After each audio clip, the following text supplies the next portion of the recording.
بخاری صاحب، اب سے پہلے تو ایران اور امریکہ کے درمیان جو منظر نامہ بنتا ہوا دکھائی دے رہا ہے، کیونکہ امریکہ نے کچھ روز قبل دھمکی دی تھی ایران کو کہ اگر جوہری ہتھیار کے معاملے پر مذاکرات نہیں کرتا ایران تو پھر بمباری کی جائے گی، اور یہ بہت بڑی لیول کی بمباری ہوگی جو کہ ایران ہمیشہ یاد رکھے۔ اب ایران کی جانب سے بھی سخت رد عمل کا اظہار کیا گیا ہے، تو کیا منظر نامہ بنتا ہوا اب دکھائی دے رہا آپ کو؟ بہت شکریہ آپ کا۔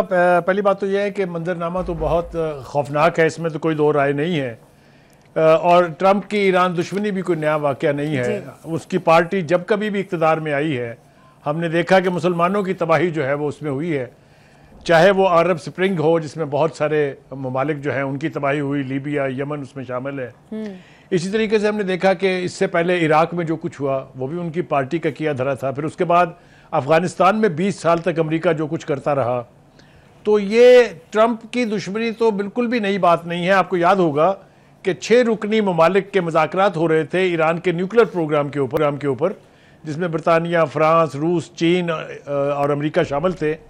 تو ٹرمپ نے آتے ہی اپنے آپ کو، امریکہ کو اس میں سے نکال لیا تھا، اور اب وہ دھمکیوں پر اتر آیا ہے کہ آپ اپنا نیوکلیر پروگرام یونیلیٹرلی ختم کر دیں، جس کی یقینی طور پہ ایرانی قیادت کی طرف سے شدید مذمت بھی کی گئی ہے، اور یعنی ریزسٹنس بھی اس کے خلاف جو ہے اس کا اظہار ہوا ہے۔ اب جو اس وقت صورتحال ہے وہ یہ کہ ٹرمپ اب براہ راست دھمکیاں دینے پر ایران کو اتر آیا ہے، اور ان کا کہنا یہ ہے کہ آپ فوری طور پر ایک تو فلسطینیوں کی اور غزہ کی حمایت بند کر دیں، اور دوسرا اپنا نیوکلیر پروگرام فوری طور پر ختم کرنے کا اعلان کریں، ورنہ ہم آپ کو ایسا سبق پڑھائیں گے جو آپ کی آنے والی نسلیں یاد رکھیں گی۔ مجھے اس بات کی بہت خوشی ہے کہ ایران کی طرف سے جس طرح کا دنداں شکن جواب دیا گیا ہے وہ میرے خیال سے ٹرمپ ڈیزروڈ دیٹ۔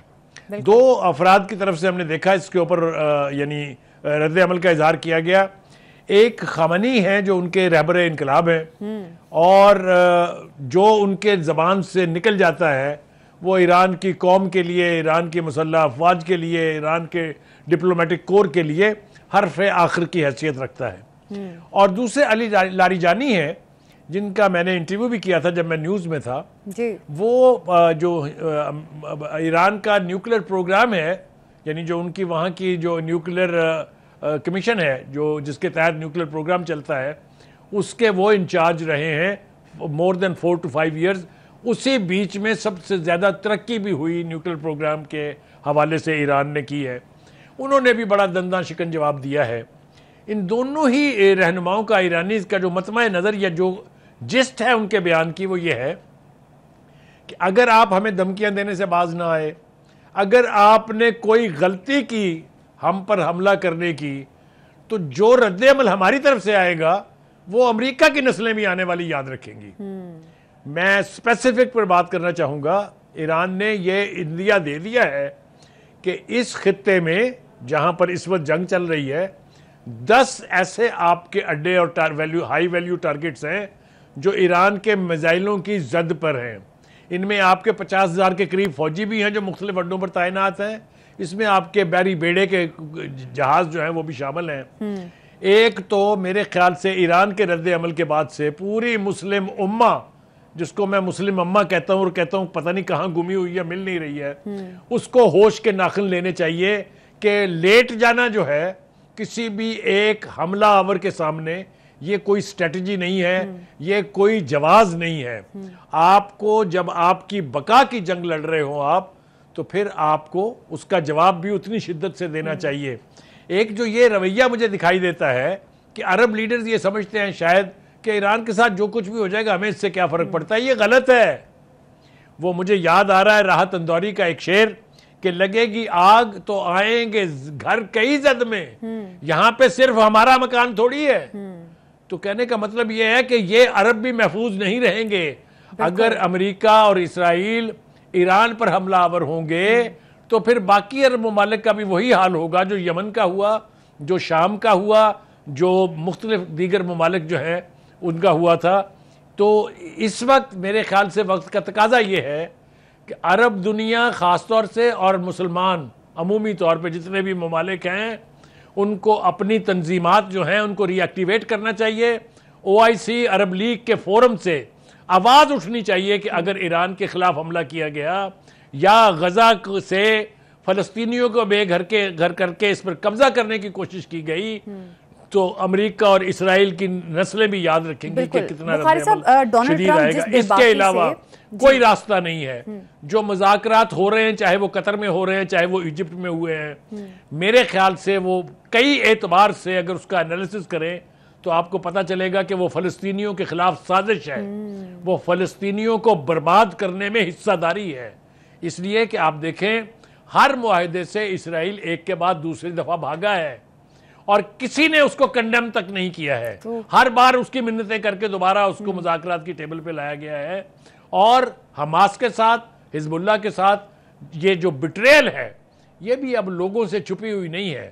میرے خیال سے دنیا بھر کے مسلمانوں کو پتا ہے کہ یہ جو دونوں ایجپٹ اور قطر میں مذاکرات ہو رہے ہیں یہ امریکہ کے انٹرسٹ کو لک آفٹر کرنے کے لیے زیادہ ہیں. اب دیکھیے یہ کتنی غضب کی بات ہے کہ ایک عرب ملک کی فضائیہ جو ہے وہ اسرائیل کے ساتھ مل کے کسی ایک ملک میں مشقیں کرنے کے لیے تیار ہے. آپ مجھے بتائیے اس قسم کی خوفناک صورتحال اگر ہوگی تو کیا ہوگا؟ جی اب ایک شارٹ بریک لیتے ہیں، ہمارے ساتھ ہی رہیے گا.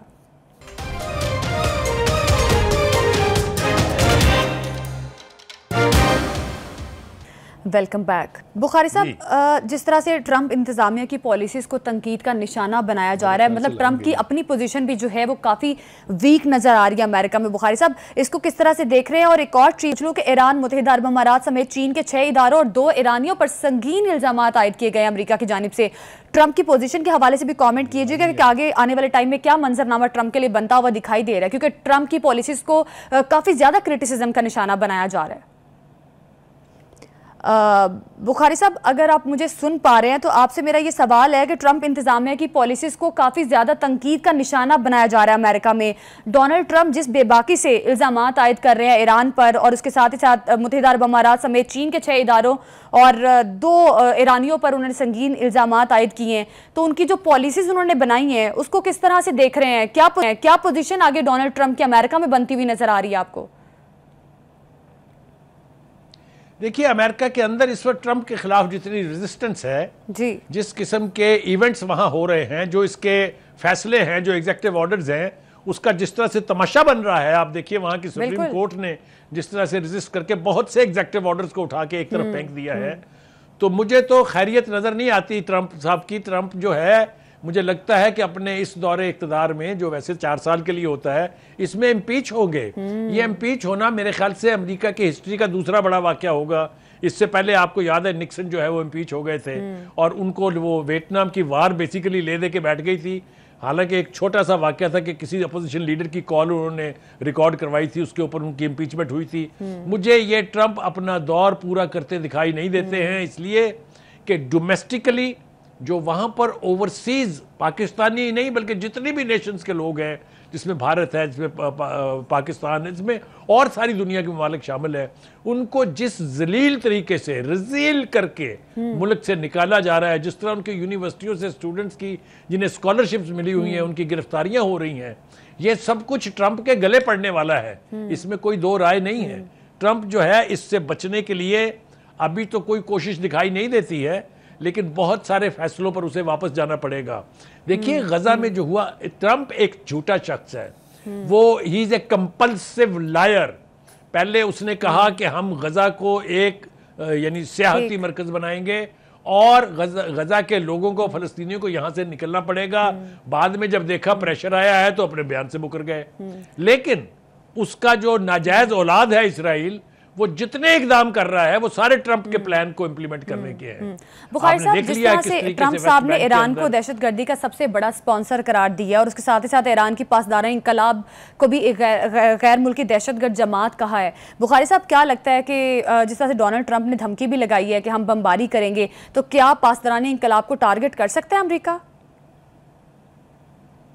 دیکھیے یہ اگر ان کے بس میں ہوتا تو اب تک پاسداران کو ختم کر چکے ہوتے. وہ آپ یہ دیکھیے کہ پاسداران وہ قوت ہے جنہوں نے ایرانین ریولوشن کو کلوزلی مانیٹر کیا ہے.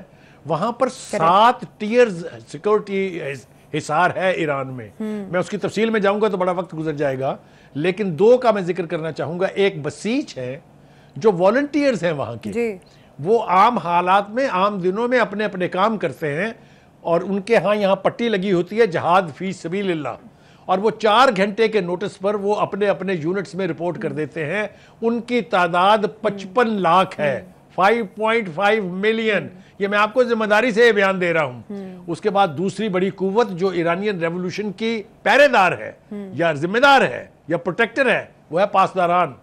پاسداران کا درجہ اور ان کی ہمت, ان کی ویپنائزیشن, ان کی قوت ریگولر آرمی سے 10 گنا زیادہ ہے. وہاں پر ریگولر آرمی نمبر 2 پر ہے, سب سے اوپر پاسداران ہیں. یہ وہ پاسداران ہیں جنہوں نے اب تک ایران کو امریکہ اور اسرائیل جیسے گھٹیا ممالک کے ظلم و ستم سے بچا کے رکھا ہوا ہے. ڈھال ہیں وہ. یہ غلط فہمی کہ انہیں دہشت گرد قرار دے کے آپ اپنی جان چھڑا سکتے ہیں, یہ میرے خیال سے درست اقدام اس لیے نہیں ہے کہ اگر آپ ریئلسٹک جائزہ لیں تو دنیا کا سب سے بڑا دہشت گرد جو ہے وہ امریکہ بذات خود ہے. آپ مجھے بتائیے 1945 میں ناگاساکی اور ہیروشیما کے اوپر ایٹم بم برسا کے یہ کون ہوتے ہیں جو ہمیں یہ کہیں کہ ہمارا نیوکلیر پروگرام جو ہے وہ غیر محفوظ ہاتھوں میں ہے. ہمارا نیوکلیر پروگرام تو IAEA کے مطابق امریکہ سے بھی زیادہ سیف گارڈز میں ہے. تو کہنے کا مطلب یہ ہے کہ اس کے جو میرینز ہیں, اس کے جو سیلز ہیں, جو جا کے دوسرے ملکوں میں بالکل بخاری صاحب آپ نے بڑی درست بات کہی کہ ایران پر جو امریکہ کی جانب سے دباؤ بڑھایا جا رہا ہے کہ غزہ کے معاملے پر نہ ہی کوئی بات کی جائے, نہ ہی کوئی آواز ان کے لیے اٹھائی جائے. بخاری صاحب غزہ میں اس وقت جو صورتحال بن رہی ہے, عید کے روز بھی اسرائیل کی جانب پر ان پر حملے کیے گئے ہیں, کئی فلسطینی بھی شہید ہوئے ہیں. اب یہ منصوبہ جو اسرائیل کی جانب سے بنایا گیا کہ غزہ کی پٹی میں وسیع رقبے پر قبضہ کر کے اسے ضم کر لیں گے, اس منصوبے کے بارے میں کیا کہیں گے آپ؟ دیکھیے یہ منصوبہ نہ تو نیا ہے اور نہ ہی اس نے کامیاب ہونا ہے.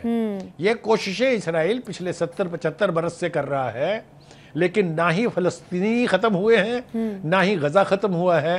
دیکھیے دیکھنا ہمیں یہ ہے کہ وہاں جو ریزسٹنس ہے وہ کتنی شدید اور کتنی سٹرونگ ہے. اب آپ کو میں ایک بیان کا حوالہ دوں جو وہاں کی حماس کی لیڈرشپ نے دیا ہے. انہوں نے کہا دنیا بھر میں حماس کے جتنے بھی اہلکار ہیں, جتنے بھی ہمدرد ہیں, ان کے پاس جس نوعیت کا اسلحہ ہے وہ اٹھا لیں اور جہاں جہاں اسرائیل اور امریکہ کا ٹارگٹ ملے اس کو ہٹ کریں. دنیا میں پینک مچنے والا ہے. میں آپ کو بتاؤں اتنا آسان نہیں ہے. اگر حماس کو ہضم کرنا اتنا آسان ہوتا تو اب تک کر چکا ہوتا اسرائیل اور امریکہ. اسی طرح لبنان کا حزب اللہ جو ہے, یہ آوازیں ہیں فلسطینیوں کی, ان کو دبانا اگر ممکن ہوتا تو یہ اب تک دب چکی ہوتی. تو کہنے کا مطلب یہ ہے کہ غزہ میں جو کچھ اسرائیل کر رہا ہے یہ لاسٹ ڈچ ایفرٹس ہیں, لیکن یہ کامیاب ہونے جا رہی ہیں کہ نہیں ہونے جا رہی ہیں یہ تو آنے والا وقت بتائے گا. لیکن میں آپ کو یہ بات ایمانداری سے بتا رہا ہوں, نہ تو ایران حماس تو اپنی پوزیشن پر کھڑا ہے, وہ درست بات ہے, لیکن بخاری صاحب لیکن غزہ کے لوگ جو ہیں وہ بھی حماس کے اگینسٹ نظر آ رہے ہیں, جس طرح سے احتجاج کیے گئے. اس بارے میں کیا لگ رہا ہے کہ آگے جا کے کیا حماس کی پوزیشن جو ہے وہ ویک ہو سکتی ہے جس طرح سے لوگ نقل مکانی بھی کر رہے ہیں؟ دیکھیے میں آپ کو اس کا پیرلل ڈرا کر کے سمجھانے کی کوشش کرتا ہوں اپنے ناظرین کو بھی.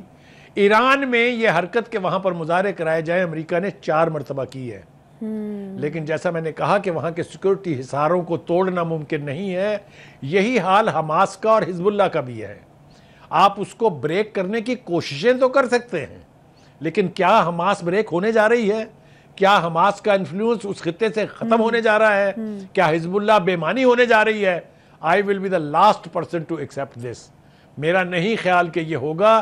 یہ ایک جنگ اس غزہ سے لبنان سے آگے جا کے گھر گھر چلے گی. لیکن بخاری صاحب حماس کا انفلوئنس تو تب تک قائم رہ سکتا ہے نا جب غزہ کے لوگ بھی ان کو سپورٹ کریں. اگر حماس کی لیڈرشپ کی بات کی جائے تو بہت ساری لیڈرشپ میں بہت سارے ایسے اہم رہنما تھے جو کہ شہید ہو چکے ہیں.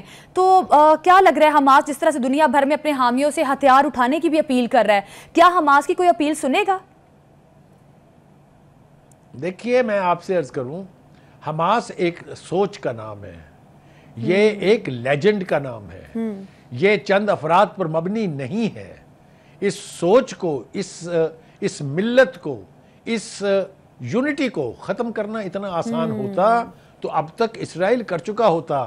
اصل بات صرف یہ ہے کہ اس مرتبہ صرف کوالٹیٹیو فرق یہ ہے کہ تمام مسلمان ممالک بے غیرتی کی نیند، غفلت کی نیند سوئے ہوئے ہیں. کسی کے پیٹ میں درد نہیں ہے. لیکن ایک بات میں آپ کو بتا دوں، میں نے پہلے بھی آپ کو مثال دی کہ یہ گھر صرف فلسطینیوں کے نہیں جلیں گے، بالکل گھر صرف حزب اللہ کے نہیں جلیں گے، پھر گھر بڑی بڑی ان مملکتوں کے بھی جلیں گے جو اتنے بڑے بڑے پیٹ لے کے جو لیڈرشپ بیٹھی ہوئی ہے، جو اس خطے کے مسائل پر قابض ہو کے خطے میں اگر جنگ کا منظرنامہ بنتا ہے تو اس کا نقصان جو علمی طور پہ سب کو اٹھانا پڑتا ہے. تو ایسے میں حماس کے لوگوں کے ساتھ کھڑے ہونے کی ضرورت ہے. تمام اسلامی ممالک کو اس میں سٹینڈ لینے کی ضرورت ہے. اب ایک شارٹ بریک لیتے ہیں، ہمارے ساتھ ہی رہیے گا.